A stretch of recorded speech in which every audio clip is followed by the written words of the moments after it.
अमित शाह से कहना चाहूंगी कि सर आपको मोटा भाई पूरा देश कहता है, गुजरात में मोटा भाई मतलब बड़ा भाई, आप सबके बड़े भाई हैं। माननीय प्रधानमंत्री जी से कहूंगी कि आपकी कॉन्स्टिट्यूएंसी में उसी जगह खड़े हैं, उसी घाट पे खड़े हैं जहां से आपने मां गंगा का आशीर्वाद लिया था।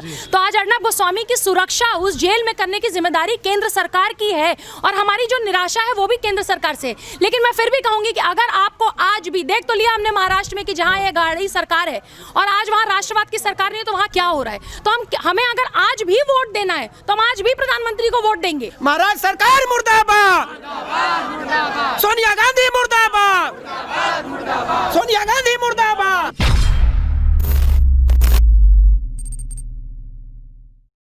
जो हमारा फोर्थ पिलर है डेमोक्रेसी का, आज उसमें इतना ज़्यादा छेद हो गए हैं। और जो बॉलीवुड की थाली की बात करते थे, इतने ज़्यादा छेद हैं, लेकिन आज बड़े बड़े लोग जिस तरीके से चुप्पी साध के बैठे हैं, जो सारे लोग चुप हैं। आज जब लोकतंत्र की हत्या हो रही है तो वो सारे लोग आज अपने घरों में बैठे हुए हैं और किसी को इस बात से मतलब नहीं कि आज इतना गलत काम हो रहा है, गलत संदेश जा रहा है। एक सच्चे राष्ट्रवादी पत्रकार को किस तरीके से गैर कानूनी तरीके से 5 दिन से जेल में रखा गया है, उसके लिए आवाज़ अगर आम जनता आवाज़ उठा रही है, लेकिन जो लोग आवाज़ नहीं उठा रहे और नहीं चाहते, उनके लिए भी ये संदेश है कि बनारस से मां गंगा का आशीर्वाद है अर्नब गोस्वामी को जी, विश्वनाथ जी का आशीर्वाद है अर्नब गोस्वामी को, रिहा तो होना ही है, उनकी सुरक्षा भी मां गंगा करेंगी। मैडम ये बताइए फांसीवाद क्या होता है, मतलब फासिज्म जो हो रहा है महाराष्ट्र में वो फासिज्म है? देखिए बस वही बात मैं आपको कहना चाहती हूँ कि जब शाहीन बाग में लोग बैठते हैं वहाँ पे और दिल्ली के दंगों में बैठते हैं, तो कॉन्स्टिट्यूशन की आड़ में, कॉन्स्टिट्यूशन की जो पवित्र किताब है हमारी, उसको लेके कॉन्स्टिट्यूशन के पीछे घूमते हैं और ये कहते हैं कि कॉन्स्टिट्यूशन के आड़ में वो दंगे करते हैं।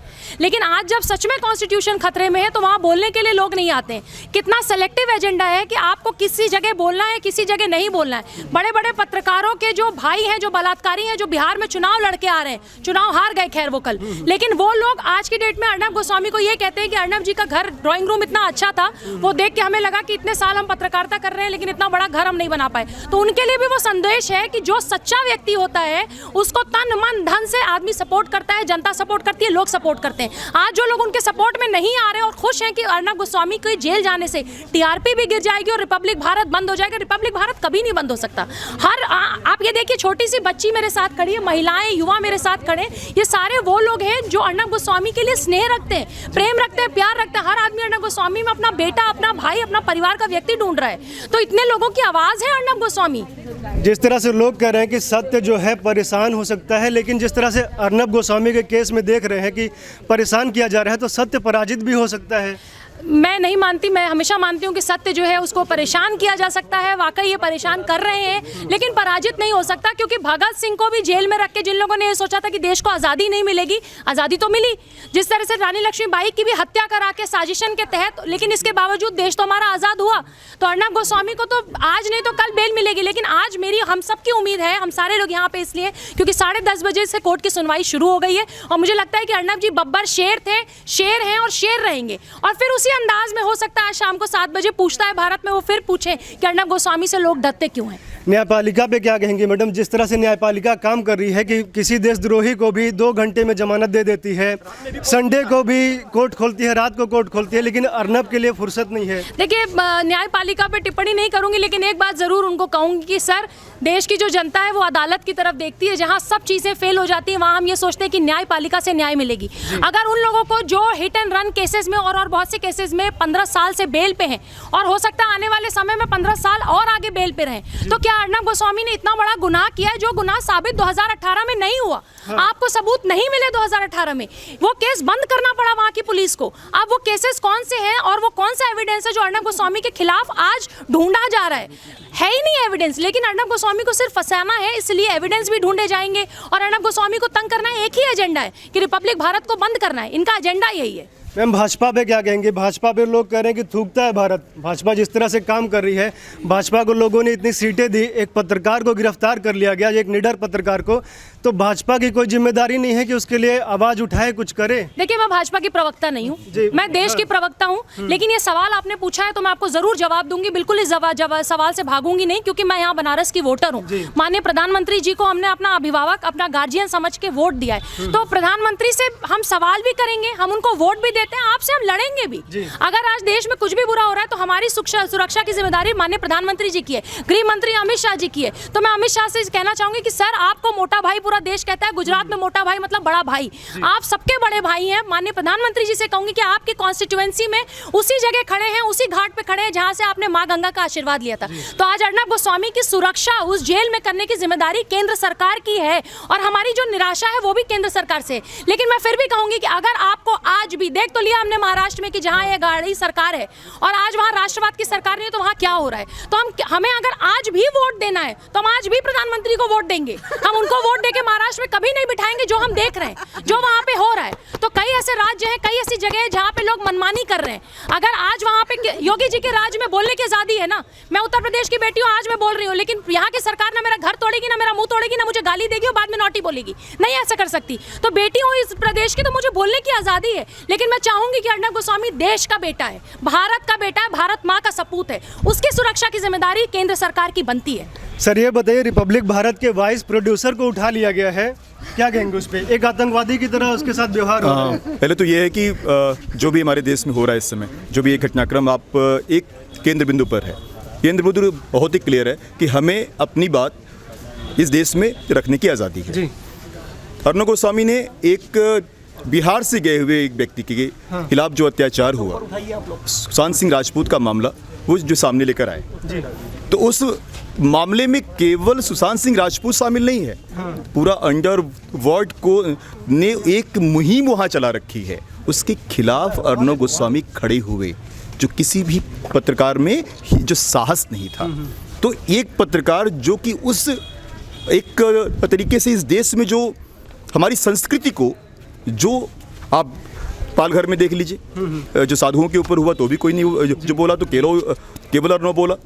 तो आप सीधी जो ये भारतीय संस्कृति की रक्षा करने के लिए एक पत्रकार उसी अभिव्यक्ति की आज़ादी का इस्तेमाल कर रहा है, जिस आज़ादी को लेकर जो है कि याकूब मेनन को लेकर लोग कहते हैं कि हम शर्मिंदा हैं और ये सब।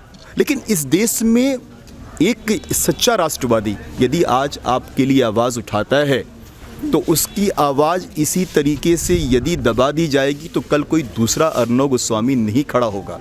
तो काशी से हम सभी बनारस के वासी जितने हम सभी लोग हैं, इस बात को अपने माननीय प्रधानमंत्री जी से ये अपील कर रहे हैं कि अर्नब गोस्वामी की और उसके परिवार की सबकी सुरक्षा की जाए, और जल्द से जल्द उसकी आवाज़ आर भारत पर फिर से हम और आप देखें, ये हम सबकी इच्छा है। और जब तक ये आवाज़ जो है कि हम लोगों के सामने नहीं आएगी, हम लोग ऐसे ही प्रोटेस्ट करते रहेंगे जगह जगह। मैडम ये बताइए, महाराष्ट्र में जिस तरह का काम हो रहा है, जिस तरह से बदले की भावना से काम हो रहा है, सबके सामने स्पष्ट है, तो क्या वहाँ पे राष्ट्रपति शासन लगना चाहिए? बिल्कुल लगना चाहिए। और राष्ट्रपति शासन अगर नहीं भी लगेगा तो यकीन मानिए कि जो वहाँ का मराठी मानुष है खुद शर्मिंदा है।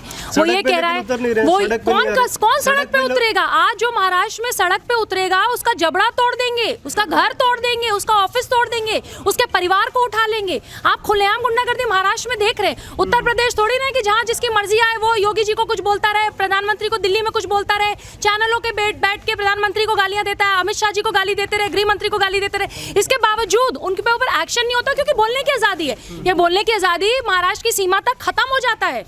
महाराष्ट्र में बोलने की आजादी नहीं है। अदरवाइज आज रंगोली पे जिस तरीके से पूरे मुंबई में जो कंगना की बहन उन पे एफआईआर हो रही है, वो सिर्फ इसलिए हो रही है क्योंकि वो राष्ट्रवाद पे बोलती हैं, वो देश पे बोलती हैं, देश के राष्ट्रहित के मुद्दों पे रखती हैं अपनी बात। आप क्यों रखते हैं? आप नहीं रख सकते। आपको वही बात कहनी है जो वहाँ महाराष्ट्र सरकार को, मुंबई पुलिस को ठीक लगती है। आप सोचिए कि महाराष्ट्र के जो डीजीपी हैं, उन्होंने केंद्र में वापस डेपुटेशन पे आने के लिए चिट्ठी लिखी है, गुहार लगाई है। मुंबई पुलिस कमिश्नर जो है वो मुझे हायरार्की अगर आप समझेंगे तो मुंबई पुलिस कमिश्नर से बड़ा है प्रदेश का डीजीपी। लेकिन जिस डीजीपी की वहां नहीं चल रही है, वहां पे ट्रांसफर और पोस्टिंग में जिस तरीके से महाराष्ट्र सरकार हमेशा अपने हिसाब से पोस्टिंग और ट्रांसफर कर रही है, आपको पूरी तरह समझ में आना चाहिए कि जो वहां की पूरी सरकार है वो लिपापोती कर रही है। जिस तरह से उन्होंने सुशांत के केस में किया, दिशा के केस में किया, जिया खान के केस में तो कुछ किया ही नहीं। मैडम यदि समर्थन नहीं होगा अर्नब गोस्वामी का, तो जिस तरह से महाराष्ट्र सरकार अर्नब को परेशान कर रही है, उनके 1000 पत्रकारों के विरुद्ध एफआईआर है, सबको एक के बाद एक उठाते जा रही है, तो अर्नब गोस्वामी पत्रकारिता करेंगे कि कोर्ट में केस लड़ेंगे? देखिए, बदले की भावना से हो रही है, लेकिन मैं आपको एक बात बताऊं, इसके पीछे सिर्फ महाराष्ट्र सरकार और मुंबई पुलिस नहीं है। इसके पीछे वो अंडरवर्ल्ड के लोग भी हैं जिसके खिलाफ अर्नब गोस्वामी ने आवाज़ उठाई थी। पीछे अभी खबरों में आया कि 50 करोड़ रुपए हवाला से आए हैं अर्नब गोस्वामी का चैनल बंद करने के लिए। तो अगर अर्नब गोस्वामी के पीछे इतना पड़ गए कि हवाला से उसको बंद करने के लिए, उसके चैनल को, सच की आवाज़ को दबाने के लिए पैसे आ रहे हैं, ये पैसे कौन दे रहा है? ये वही दे रहा है जो अंडरवर्ल्ड में बाहर बैठा है, दुबई से बॉलीवुड को चलाता है। बॉलीवुड माफियाओं को पकड़ने की जरूरत है। मैम, अर्नब को बेल मिल भी जाएगी, फिर उसके ऊपर केस हो जाएगा, फिर बेल। देखिए, आप उसके लिए, मैं आपको हमेशा ये बात कहती हूँ, आप अगर मेरा सोशल मीडिया देखते होंगे कि जब आप युद्ध के मैदान में हो तो प्रहार चारों दिशाओं से होता है। आप इस पे ध्यान रखिए कि कभी तीर इधर से आएगा, कभी तीर इधर से आएगा। आपको तंग और घायल करने के लिए वो पूरे काम किए जाएंगे, लेकिन हर बार हम निराश और परेशान नहीं हो सकते। अगर उनको बेल आज मिल भी जाएगी तो उनके बेटे, उनकी पत्नी, उनके परिवार, उनके एंकर्स, सोचिए कि ये इतना गिर चुके हैं कि जो फीमेल एंकर्स हैं उनके मेकअप पे स्टूडियो में कितना खर्चा होता है, उसका खर्चा, उसका पैसा मांगा। टॉयलेट पेपर्स पे क्या खर्चा हुआ, उसका पैसा मांग रहे हैं, उसका हिसाब मांग रहे हैं। तो सच बात है कि इस देश में जो सच्चा पत्रकार है वो तो अपनी आवाज ही नहीं उठा पाएगा। और अगर अर्नब गोस्वामी के साथ सही नहीं हुआ, उनको न्याय नहीं मिली, तो कोई भी अगली बार सच्चा पत्रकार आवाज उठाने की हिम्मत ही नहीं करेगा। आज देश का युवा प्रधानमंत्री जी से पूछ रहा है कि हम क्यों लड़े देश के लिए, हम क्यों बोले रामपाल घर के संतों के लिए, हम क्यों जिया खान के लिए बात करें, हम क्यों दिशा के लिए बात करें? क्योंकि जो व्यक्ति 130 करोड़ की आवाज बन के पूछता है, भारत पूछता था, उसकी तो आपने ये हालत कर दी। उसकी एक राज्य की सरकार ने ये हालत कर दी कि आज अर्नब हाथ जोड़ के ये बात कह रहे हैं कि मुझे जान का खतरा है। तो मुझे लेकिन आज भी यकीन है केंद्र सरकार पे कि कहीं ना कहीं इससे बड़ा तुरुप का एक्का बहुत जल्दी निकलने वाला है। ये जो मानव अधिकारों की बात करने वाले लोग हैं वो कहाँ छिप गए हैं? वो इस पे कुछ क्यों नहीं कह रहे हैं? देखिए, मानव अधिकार किसके होते हैं? मानव अधिकार कन्हैया कुमार के हैं, मानव अधिकार ताहिर हुसैन के हैं, मानव अधिकार उमर खालिद के हैं, गिलानी के हैं। उस सारे लोगों को है जो देश तोड़ने की बात करेगा। जो देश जोड़ने की बात करेगा उसका कोई मानवाधिकार नहीं है। मैंने आपको कहा ना कि एक लिस्ट जारी करनी चाहिए राज्य सरकार को, महाराष्ट्र की सरकार को, कि किसको किसको बोलने की आज़ादी, किसको बोलने की आज़ादी नहीं है। अफजल गुरु और याकूब मेनन के लिए ये बोलते हैं कि उनको बोलने की भी आज़ादी है और उनका मानवाधिकार है। हाँ। उसके सोचिए, निर्भया के आरोपियों को, बलात्कारियों के भी मानवाधिकार के लिए लोग बात करते हैं, लेकिन अर्नब गोस्वामी का ना कोई मानवाधिकार है, ना कोई उसका कॉन्स्टिट्यूशन में अधिकार है, ना कानून में अधिकार है। ऐसा नहीं हो सकता, क्योंकि इस बार देश की जनता जग चुकी है। ये आम जनमानस खड़ा है अर्नब गोस्वामी के लिए। और हमने तो जिया खान की लड़ाई लड़ी ही नहीं, लेकिन अब हम चाहते हैं कि जिया खान का केस खुले। और अगर मुंबई पुलिस, महाराष्ट्र सरकार में हिम्मत है तो जिया खान के वो अबेंडमेंट सुसाइड का नोट जो था, जो सुसाइड नोट 14 पन्ने का उन्होंने लिखा आत्महत्या के पहले, जिसमें एक बहुत बड़े बॉलीवुड के एक्टर के बेटे का नाम लिखा, आप उस केस को खोलिए। मेन स्ट्रीम मीडिया के जितने अदर चैनल हैं वो तो पैसा खा करके बैठे हुए हैं, ठीक है, और वो क्यों चाहेंगे कि अर्नब गोस्वामी का रिपब्लिक भारत जो है देश का नंबर 1 चैनल बने?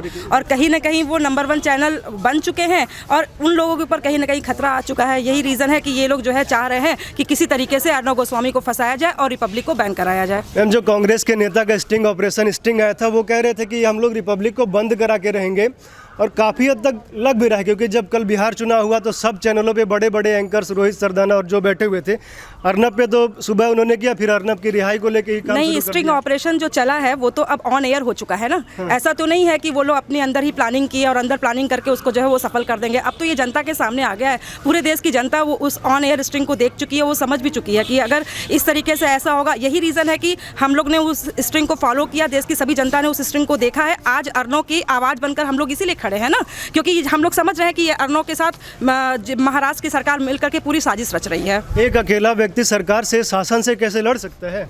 नहीं, अकेला व्यक्ति नहीं है ना। अर्नब को अगर आज कोई अकेला समझ रहा है तो ये सबकी गलतफहमी है, क्योंकि आज हम सब 130 करोड़ की जनता उनकी आवाज़ है, तो वो अकेले कैसे हो सकते हैं? आज देखिए सुप्रीम कोर्ट में उनका केस गया है ना, तो किस लिए गया, किसके बेसिस पे गया है? क्योंकि हम लोग खड़े हैं आज उनके लिए। तो लोग कह रहे हैं कि एक वकील हैं दुष्यंत दवे, वो कह रहे हैं कि क्यों स्पेशल ट्रीटमेंट दिया जा रहा है अर्नब को? नहीं, अफजल गुरु को, जब अफजल गुरु की बात आए, कसाब की बात आए, तो स्पेशल ट्रीटमेंट की बात नहीं आती है। जब एक देश के सच्चे राष्ट्रवाद की बात आती है, एक सच्चे पत्रकार की बात आती है, तो स्पेशल ट्रीटमेंट की बात आती है। ये तो सरासर गलत है ना, और ये उनका हक है। स्पेशल ट्रीटमेंट क्या है? कोर्ट, न्यायालय जो बने हैं वो देश के हर नागरिक के लिए बना है, तो सुप्रीम कोर्ट अगर उसको संज्ञान में लेकर के उनके ऊपर कोई कार्रवाई कर रहा है तो ये हम कैसे कह सकते हैं कि ये स्पेशल ट्रीटमेंट है? ये तो उनका अधिकार है, वो अपने अधिकार क्षेत्र, अपने अधिकार सीमा में हैं। हम लोग उसके साथ में हैं सर।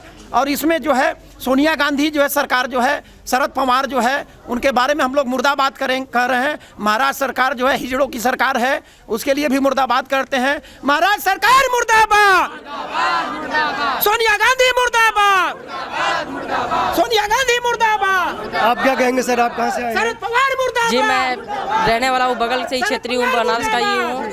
और आज हम अर्नब गोस्वामी जी के लिए यहाँ पे उपस्थित हुए हैं कि उनकी रिहाई होनी चाहिए। सभी लोगों का त्यौहार है, उनका भी त्यौहार होना चाहिए, मनना चाहिए। और मैं उद्धव ठाकरे जी से ये कहना चाहता हूँ कि जो भी अर्नब गोस्वामी जी को अकेला समझ रहा है वो कभी ये बात ना सोचे, क्योंकि 130 करोड़ भारतवासी सभी लोग अर्नब गोस्वामी जी के साथ हैं। और 130 करोड़ में समझ लीजिए जो वही बाहर होंगे उनसे, जो कि उनको नहीं मानते या नहीं उनके विचारों से एकदम संतुष्ट नहीं होते हैं, वो उनके साथ खड़े नहीं होंगे। आप पसंद करते हैं अर्नब गोस्वामी को? जी, मैं फुल सपोर्ट करता हूँ। I support for Arnab Goswami. Channel देखने के लिए आपको 500 रुपया मिला था? जी, वो सब तो समझ लीजिए टीआरपी का घोटाला जो होता है। ये लोग बोल रहे थे कि 500 कौन देगा भाई? 500 बताइए आप। आपके यहाँ आया था, मेरे यहाँ आया था, किसी के यहाँ पे जितने उपस्थित हुए हैं सभी लोग हैं, उनके पास 1 रुपया नहीं है, तो 500 की बात छोड़िए आप।